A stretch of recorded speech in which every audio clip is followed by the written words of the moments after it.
ผาสละโสดที่ว่านี่คือผาสละโสดอุทยานแห่งชาติน้ำพองป่าทะเลน้ำจืดผาสละโสด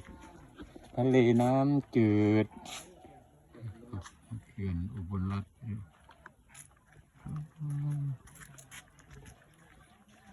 ผาสละโสดกับเบิร์ดนองในโอกาสมากเที่ยวฟังทั้งนี้ครับเมื่อนี้ผาสละโสดพี่น้องเคยไปเที่ยวกันเลย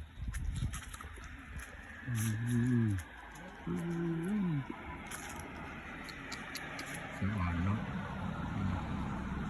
สุดลูกหูลูกตาน้ำทะเลน้ำจืดก็จะเอิ่นเขื่อนอุบลรัตน์ดิทั้งตอนปลายเขื่อนไหมครับ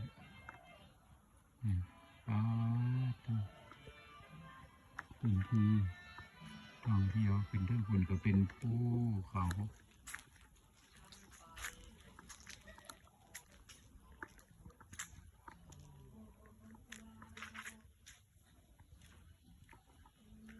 เราต้องไปหาข้อมูลให้มันครบ